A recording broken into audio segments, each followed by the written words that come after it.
Gibran menjadi cawapres dari hasil putusan yang tak beretika. Sewajarnya MK membatalkannya. Saya dapat memahami, menghormati, tetapi pada saat yang sama juga menyesalkan putusan MK. Memahami karena Majelis Kehormatan punya keterbatasan kewenangan, tetapi menyesalkan karena Profesor Jimli Asyidiki melepaskan kesempatan mengukir sejarah, membuat landmark decision yang menegakkan kembali hukum Indonesia yang bermoral dan berkeadilan. Kapasitas intelektual Profesor Jimli jelas mumpuni. Integritas moralnya nyata tidak terbeli.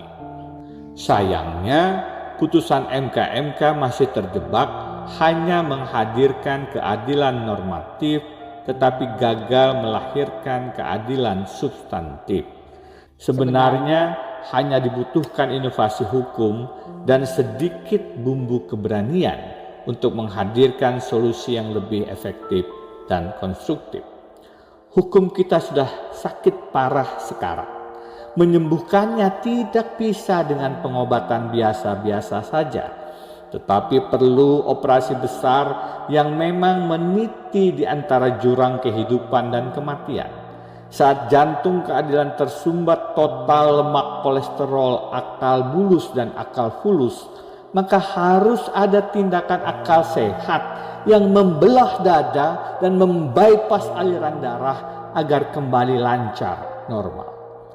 Karena alasan menghindari banding, MK memilih hanya memberhentikan Anwar Usman dari posisi sebagai ketua MK.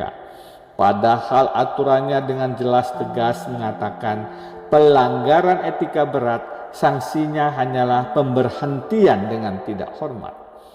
Putusan MK yang demikian adalah setengah jalan. Separuhnya lagi tergantung kesadaran Anwar Usman. Setelah dinyatakan terbukti melakukan pelanggaran berat, masih ada kasih seharga diri dan rasa malunya untuk bertahan. Akan lebih pas jika Anwar Usman mundur sebagai hakim konstitusi. Meskipun terus terang, saya tidak yakin tindakan yang terhormat demikian akan dilakukan. Selanjutnya, dengan berlindung pada asas final and binding, MK membiarkan putusan 90 yang dinyatakan lahir dari berbagai pelanggaran etika Hakim Konstitusi Anwar Usman tetap berlaku dan tidak mempengaruhi proses pendaftaran Pilpres 2024. Padahal setiap asas hukum bukan kitab suci yang harus diberhalakan. Hukum selalu membuka ruang pengecualian. Exceptio probat regulam in caesibus non exceptis. The exception confirms the rule in cases not accepted. Maka, jikapun tidak bisa menyatakan putusan 90 tidak sah, paling tidak MK menyatakan dengan tegas dalam amarnya agar Mahkamah Konstitusi memeriksa kembali perkara 90 dengan komposisi hakim yang berbeda dan dalam tempo yang sesingkat-singkatnya sebelum berakhir masa penetapan paslon Pilpres 2024 oleh KPU. Menyatakan pertandingan Pilpres 2024 sudah dimulai dan aturan syarat tidak boleh lagi diubah adalah tidak fair.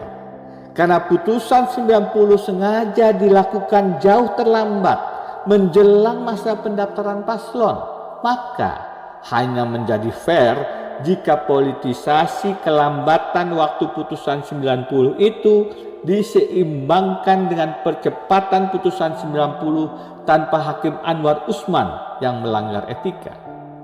Membiarkan putusan 90 tetap berlaku tanpa membuka ruang pemeriksaan kembali yang cepat, padahal ada putusan MK yang mengatakan putusan itu dilahirkan dengan pelanggaran etika Anwar Usman, akan menyebabkan legitimasi pencawapresan Gibran terus-menerus dipersoalkan, bahkan membuka ruang impeachment jikapun terpilih pada Pilpres 2024 yang akan datang.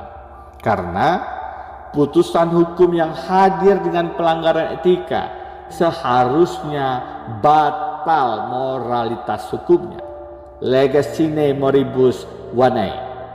Laws without morality are meaningless. Hukum tanpa moralitas tidak ada artinya. Jadi, putusan MK belum tuntas menyelesaikan masalah. Masih menimbulkan komplikasi akibat operasi dan solusi hukum yang setengah hati. Sebagai satu-satunya pelapor yang mengajukan laporan jauh sebelum putusan 90 dibacakan dan teradu dalam dugaan pelanggaran etika advokat yang dilaporkan oleh 9 hakim konstitusi, yang ke-9-nya kemarin dijatuhkan sanksi etika oleh MK, saya akan terus bersuara kritis atas pemanfaatan hukum oleh tangan-tangan kuasa dinasti yang terus cawe-cawe dalam Pilpres 2024. Karena jika sedari awal proses pencalonan tidak dipastikan berjalan dengan benar, maka saya sangat tidak yakin proses selanjutnya dan hasil Pilpres 2024 juga akan berjalan dengan jujur dan adil. Panjang umur perjuangan. Keep on fighting for the better Indonesia. Melbourne, 8 November 2023. Denny Indrayana.